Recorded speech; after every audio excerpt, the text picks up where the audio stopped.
Reintroduction. It's the most misunderstood, but also the most powerful part of the autoimmune protocol. So everybody loves to talk about elimination, but reintroductions is where the real magic happens. Because this phase is not just about adding foods back, it's a methodical process of self-discovery. You might be surprised to hear that for many people on AIP, the reintroduction phase is the longest and most challenging part. It's also where a lot of people learn exactly what their bodies need to thrive and how to make eating for autoimmune health long-term truly sustainable. And here's something else to know right up front. There have been major updates to the Autoimmune Protocol that change how reintroductions are approached today. So a lot of what's floating around online is now outdated or incomplete. If you've tried to navigate the reintroduction phase of AIP before, or if you're about to start, you're going to want to hear what is brand new. Today, I'm going to break down everything you need to know about the reintroduction phase, how to know when you're ready, how to reintroduce foods safely, which order to reintroduce specific foods, and how to interpret your body's feedback so that you can build a diet that supports you for the rest of your life. Welcome back to the Autoimmune Wellness Podcast. I'm Trescott, and this is part 4 of my AIP Deep Dive series. If you've been following along, we started with a broad overview of the Autoimmune Protocol, what it is, how it works, why it's such a powerful tool for managing autoimmune disease. Next, we explored the first and second phases of the protocol, the transition and the elimination phase. We talked about how to track your baseline, how to prepare, and then what specifically to eat, what to avoid, and how to make this all sustainable in real life. And today, we've made it to the third phase of AIP. This is the reintroduction phase. And like I said before, this is where all of the hard work during transition and elimination really pays off, because while elimination helps calm inflammation, reintroduction helps you build a personalized diet that supports your best health. So just a quick reminder before we begin, what I share here is for education and inspiration only. It's not medical advice, so make sure to make any health decisions in partnership with your healthcare team. So let's start with what this phase actually is.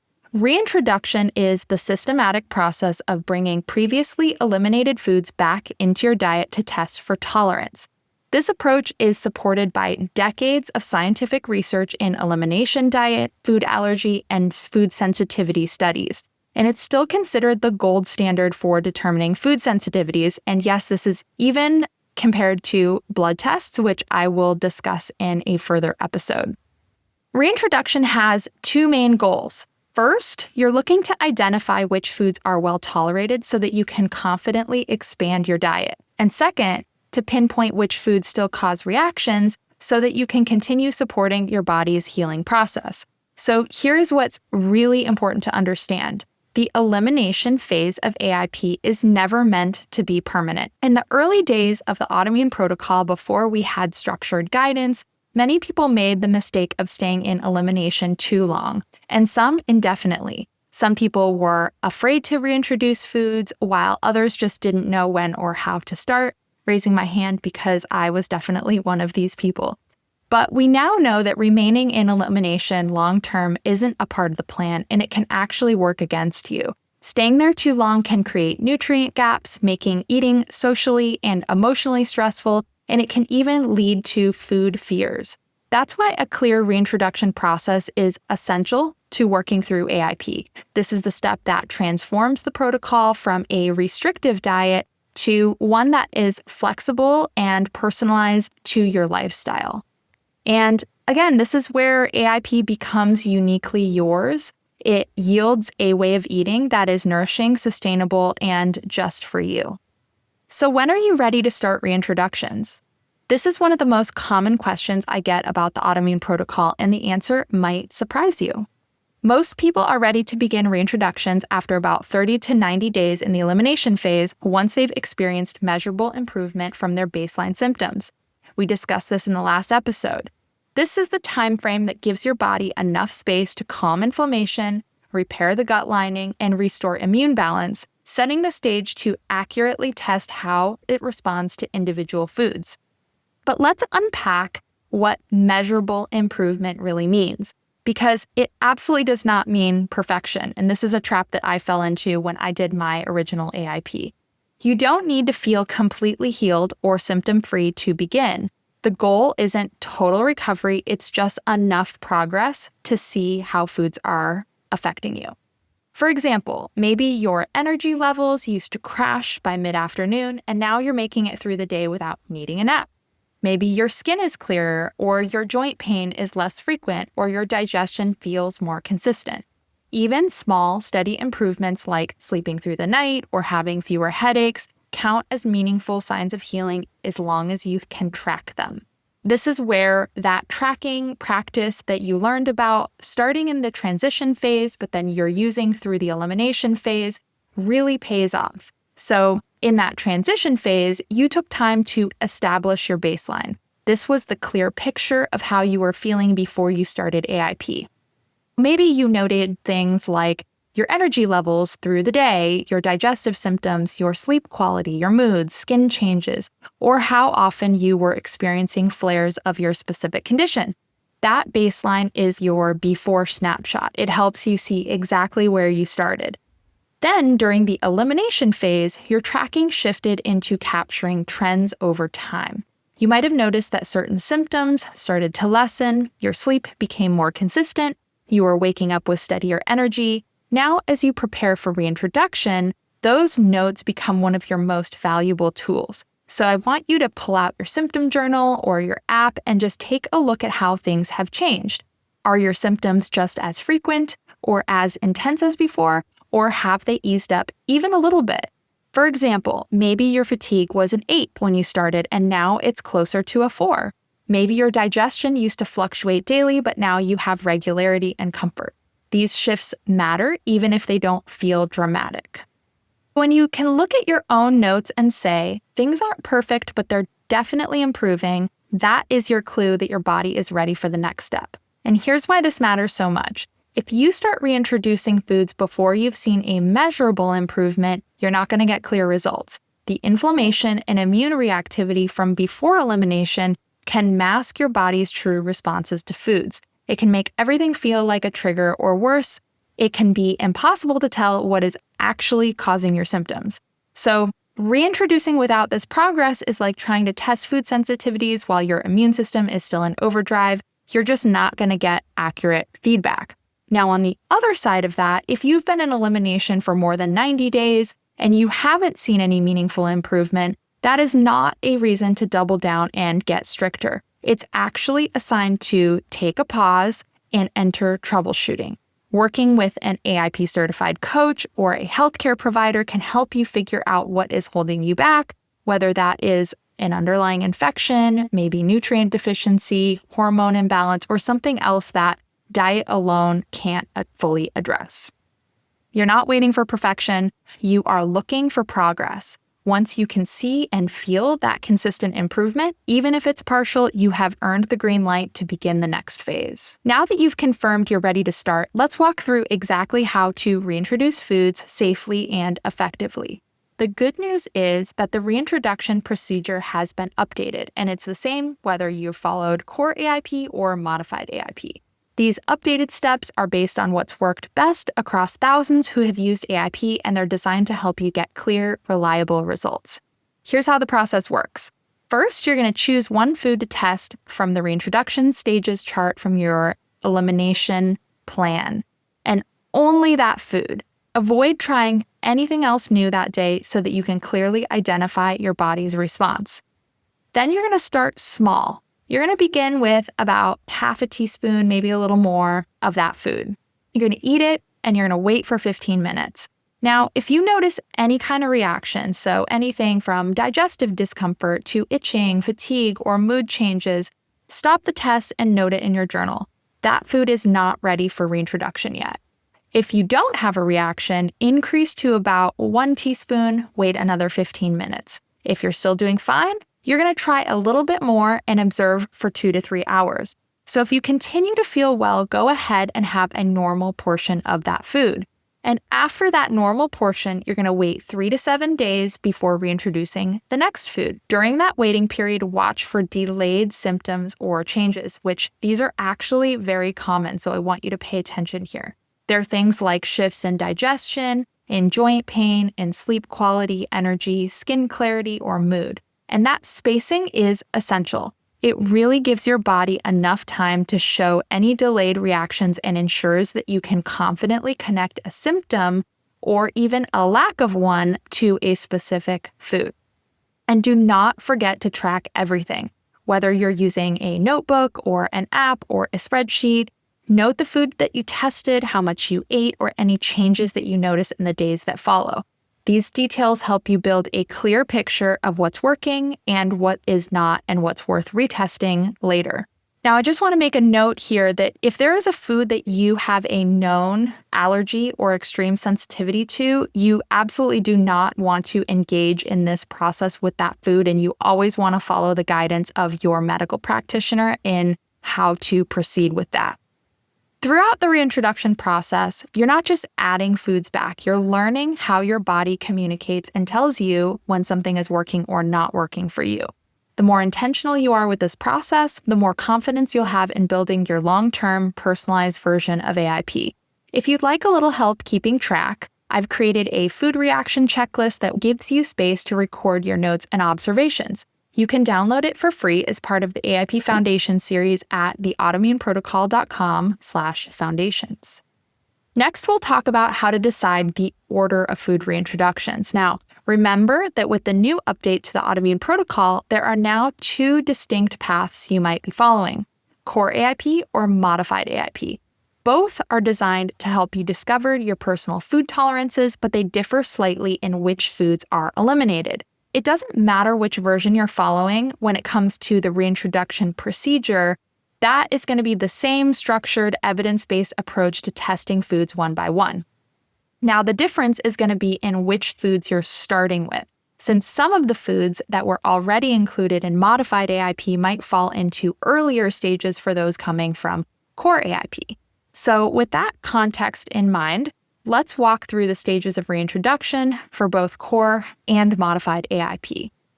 These stages are organized intentionally. They include the most nutrient-dense and least likely to cause a reaction foods to the ones that are more commonly problematic. These early foods you'll test tend to be packed with vitamins, minerals, and healthy fats. These are nutrients that actively support your healing process, so these first reintroductions often bring easy wins. They're also the most likely to be well tolerated, helping you gain confidence and momentum as you expand your diet. Now, as you progress through the stages, the foods become more complex and more likely to trigger a response. When you approach reintroductions in this structured, step-by-step way, you're not just adding foods back. You're building a foundation for a diverse, flexible, and sustainable way of eating that is personalized just to you. Let's start with the reintroduction stages for core AIP, which are divided into 4 levels.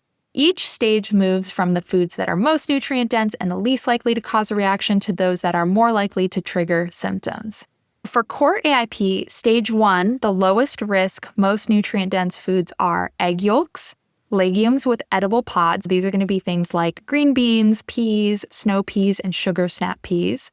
Seed-based spices, so celery seed, coriander, cumin, fennel, etc. Nut and seed oils, but not the nuts themselves. Chocolate and coffee. And ghee. And ghee is clarified butter with virtually no milk proteins. For core AIP stage 2, we call these the moderate risk foods. At this stage, these foods are still really nutrient dense, but some people find that they have sensitivities to them. Whole eggs, this is going to include chicken, duck, or quail, any species, including the whites. Tree nuts and seeds in whole or butter form. And yes, you do need to reintroduce each one on their own because people often have sensitivities to one or a few and not others. So this includes things like almonds, pecans, sunflower seeds, pumpkin seeds, and others. Dairy fats, so now we've moved on from ghee to butter and oil. And then lastly, alcohol in small amounts, gluten-free. Then we move on to the core AIP stage 3 foods, which are higher risk. So these are more likely to cause inflammation or immune activation in specific people, so make sure to reintroduce them mindfully and always one at a time.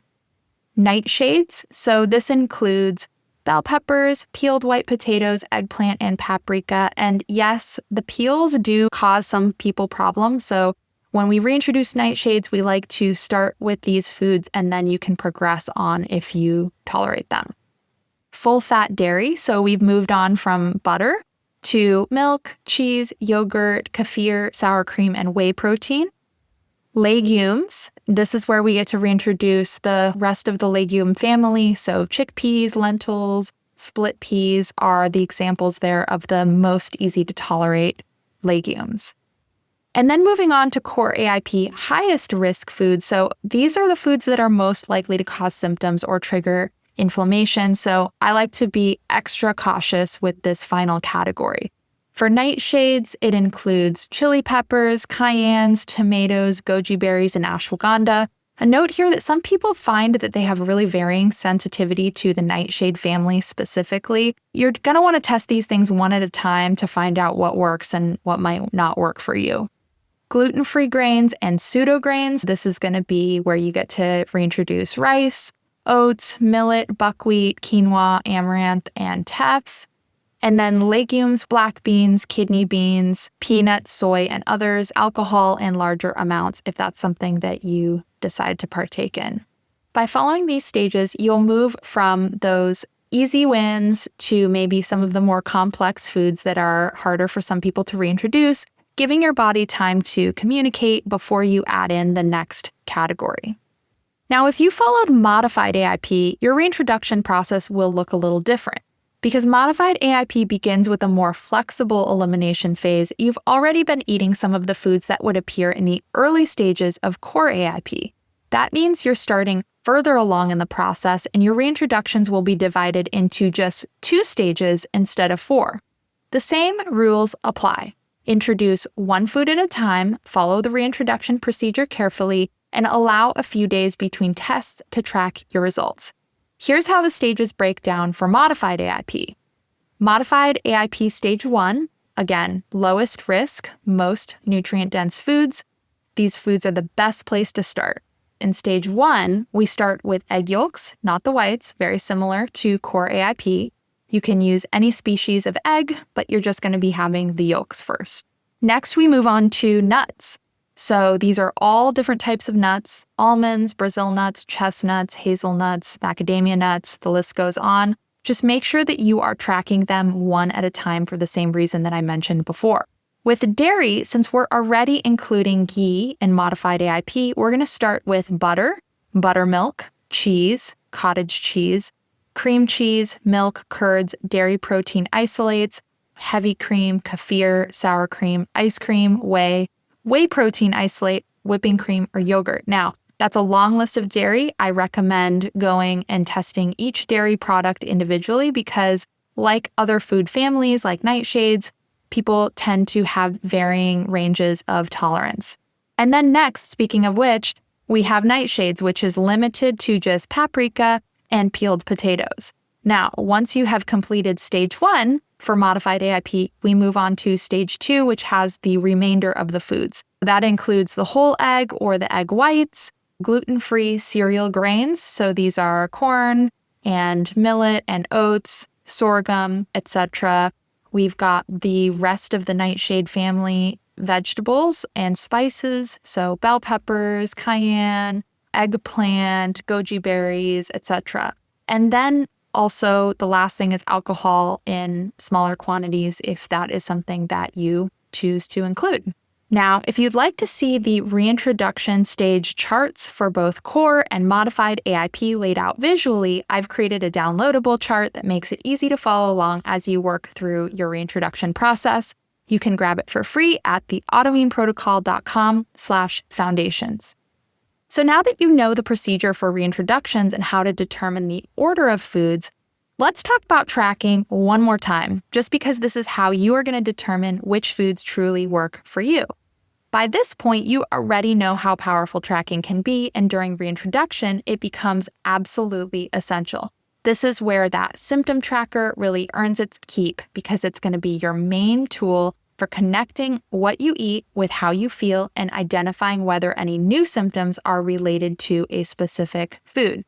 So after testing each new food, make sure that you record the date of the food tested to keep your reintroductions organized and easy to follow, the amount that you ate, note each stage, any immediate reactions. These are going to be things that appear within 15 minutes to a few hours, and then any delayed reactions, anything that shows up over the next 1 to 3 or even up to 7 days if you're waiting that long. And I will tell you that there have been a lot of studies out on delayed reactions, so don't be afraid to look for connections in that 4 to 7 day range because they absolutely are happening. Common signs of food sensitivities can include digestive upset, skin rashes, joint or muscle pain, headaches, brain fog, anxiety, mood swings, but also pay attention to subtle changes, things like restless sleep, lower motivation, or the return of symptoms that you had previously. That's actually one of the easiest ways to tell that a food wasn't working for you. Specifically, say you had a rash that went away during the elimination phase and then it comes back when you start reintroducing a food. It's pretty easy to make that connection.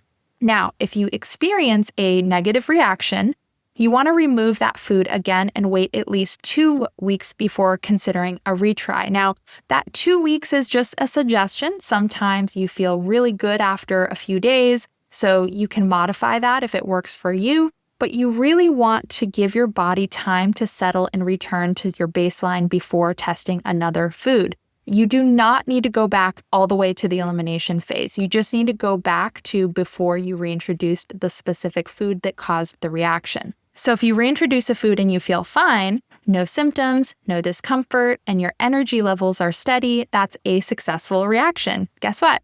Celebrate that win, make a clear note in your tracker, and move on to your next test when you feel ready. Now, the goal here is not speed. You do not want to move too quickly through reintroductions. Every food you test gives you a valuable insight into what supports your body best, helping you create a version of eating that's not just for a healing process, but sustainable for the rest of your life.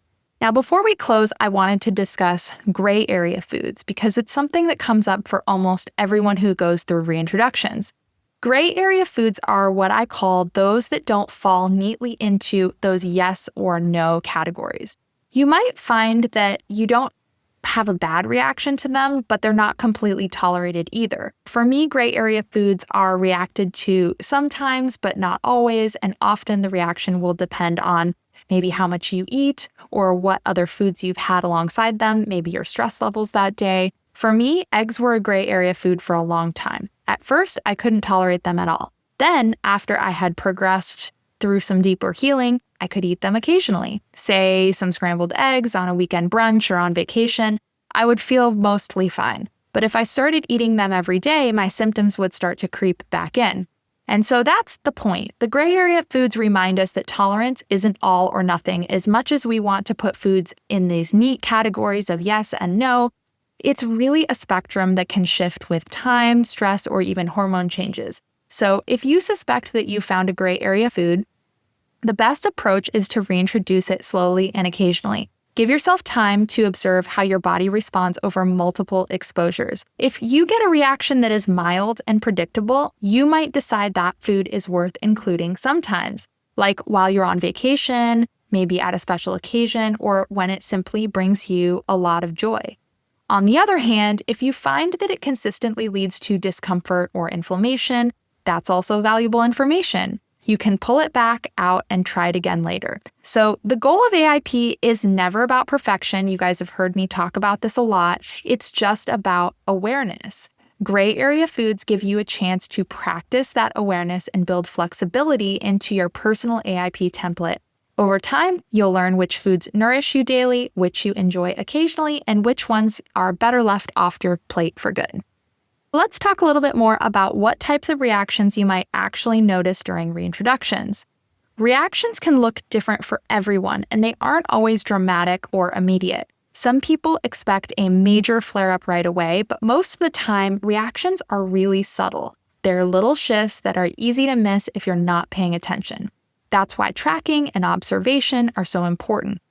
I want you guys to be on the lookout for 2 different types of reactions, immediate and delayed. Immediate reactions happen within the first few minutes to about 3 hours after eating a food. These are the easiest to spot and might include digestive symptoms like bloating, nausea, cramping, reflux, skin changes like flushing, itching, or hives, respiratory or sinus changes. This happens to me. Sudden congestion, sneezing, or a scratchy throat. Quick shifts in energy or mood, feeling wired, anxious, or maybe unusually tired right after you eat. And we're all looking for these quick reactions. We all want to eat a food and then be, aha, that's what it was. But it's not always that easy. Now, delayed reactions can take up to 3 to 7 days to show up, and they're often the ones that sneak by if you're not tracking carefully. They include things like increased joint or muscle pain, headaches or migraines, fatigue that feels out of proportion to your activity level or activities, mood changes like irritability or brain fog, digestive disruptions that appear in a delayed effect, so things like constipation, loose stools, or even changes in appetite, poor sleep or waking up feeling unrested. You might notice one symptom or several symptoms kind of working together, and sometimes the pattern only becomes obvious after testing a food multiple times. That's where taking this into practice and being gentle with yourself, not trying to learn everything in a very short period of time is essential. And remember, reactions don't always mean that a food is bad or off limits forever. Sometimes it just means that for right now, your body isn't ready for it. You can always pause, give yourself more time, and come back to the food later. To make all of this easier, I've created a food reaction checklist that walks you through what to look for and gives you the space to document your responses while reintroducing foods. You can download it for free as part of the AIP Foundation series at the autoimmuneprotocol.com/foundations.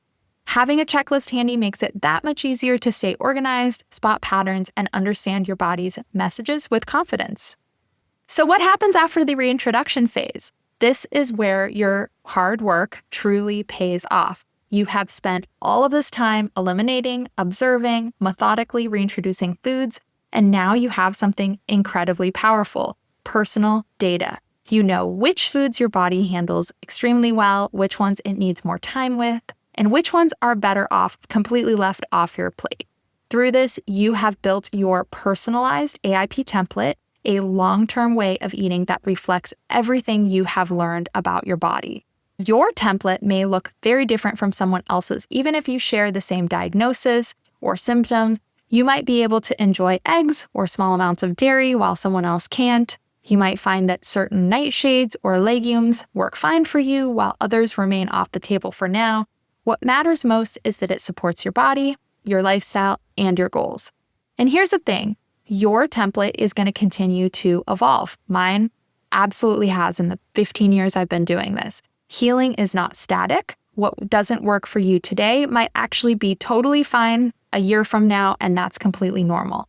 Some people find it helpful to return to a little more of an elimination style diet periodically. Now, I don't want to say this is like a reset or doing it again. But if you go through a flare, maybe you're recovering from travel, or maybe when life stress piles up, you know the foods to remove that are going to give you a pretty good bang for your buck in recovering there to reset inflammation and rebuild awareness. On the flip side, others like to maintain their personalized vision indefinitely and adjusting gently as they go. No way is right or wrong. Most importantly, remember this: you're not done with AIP. You're actually now integrating it. So all of the lessons that you learn through this process, how to listen to your body, how to respond, how to nourish yourself deeply, all of these become tools that you will learn for the rest of your life in managing your health with autoimmune conditions. You now have the awareness to make empowered choices, whether that is choosing a food that you know might cause a mild reaction on a special occasion, or saying no because it's just not worth the trade-off. And that's what real food freedom looks like.